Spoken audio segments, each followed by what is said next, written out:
गृह मंत्री डॉक्टर नरोत्तम मिश्रा का बड़ा बयान सामने आया जिसमें उन्होंने कोचिंग सेंटर में मारपीट मामले पर कहा कि पुराना विषय है, पुलिस कमिश्नर से बात हो गई है और जांच के आदेश दिए गए हैं, जांच के बाद ही निर्णय लिया जाएगा। तो वहीं कांग्रेस विधायक के बीजेपी में शामिल होने की अटकलों पर कहा कि बीजेपी में और परिवार में कोई आता है ठीक है, पर संभावना पर बोलना ठीक नहीं। कांग्रेस की भारत जोड़ो यात्रा पर डॉक्टर मिश्रा ने कहा, पता नहीं भारत जोड़ो यात्रा चल रही है या तोड़ो यात्रा चल रही है। कांग्रेस में भगदड़ मची हुई है। गुलाम नबी आजाद के साथ जम्मू कश्मीर के पूर्व डिप्टी सीएम भी कांग्रेस का साथ छोड़ चुके हैं। कांग्रेस में धार सी लगी हुई है पार्टी छोड़ने की। तो वहीं झारखंड पर राहुल गांधी के ट्वीट पर कहा, विधायकों को पर्यटन चार्टर्ड प्लेन से करा रहे हैं और बच्ची को चार्टर्ड प्लेन की व्यवस्था नहीं करा पाए। बच्ची ने दम तोड़ दिया। चुनाव के समय कमलनाथ कहते थे उनका चार्टर्ड प्लेन तैयार खड़ा है, पर आपदा के समय कमलनाथ कहीं दिखाई नहीं दिए।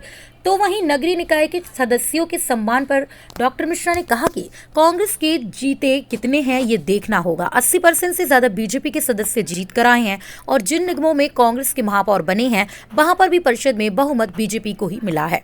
वहीं मध्य क्षेत्रीय परिषद में एमपी की तारीफ पर कहा, सवाल बेटियों की तरफ जाता है। एमपी ही एक ऐसा राज्य है जहां 38 लोगों को फांसी की सजा हुई। मध्य प्रदेश में महिला थाना है, डेस्क है, मुस्कान अभियान भी हमने चलाया है।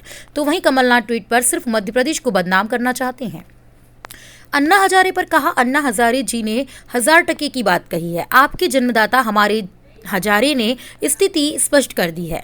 आम आदमी पार्टी की कथनी और करनी पर सवाल खड़े होते हैं। शराब और भ्रष्टाचार पर सवाल करने पर सरकार गिराने पर आ जाते हैं केजरीवाल।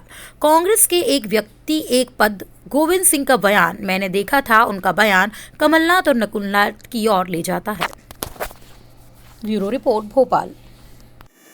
बहुत अच्छा सवाल है ये अन्ना हजारे जी का। 1000% की बात कही है हजारे जी ने। ये जो हमेशा से इस पार्टी के जन्मदाता है ना, जो अन्ना हजारे जी, उन्होंने ही केजरीवाल जी की नीयत पे सवाल खड़े कर दिए। केजरीवाल जी को बेनकाब कर दिया है माननीय अन्ना हजारे जी की चिट्ठी ने।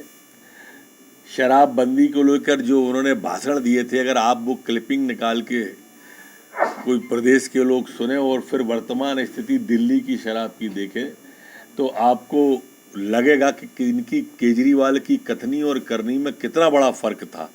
ये लोग क्या कहते थे और क्या कर रहे हैं वर्तमान में। भ्रष्टाचार में आकंठ डूबे। और सबसे बुरी बात क्या है, सवाल इनसे किया जाता है जब शराब के बारे में, शराब के भ्रष्टाचार के बारे में, तो ये आंकड़े देते हैं कि हमारी सरकार गिराने की कोशिश हो रही है, हमारे विधायकों को ऑफर दिया जा रहा है, हमारे विधायक खरीदे जा रहे हैं, आप फलाने पर चर्चा क्यों नहीं करते हो। अरे भाई, आपसे जो सवाल किया जा रहा है शराब के भ्रष्टाचार का, जो सरकार को लॉस हुआ है, जो भ्रष्टाचार तरीके से आय सामने दिखाई दे रही है, इस पर बोलने की जगह बाकी हर बात पे बोल के विषयांतर करते हैं केजरीवाल जी। केजरीवाल जी, देश की जनता आपको अब अच्छी तरह समझ गई है। प्रतीक्षा करो बस अगले चुनाव की। कांग्रेस पार्टी में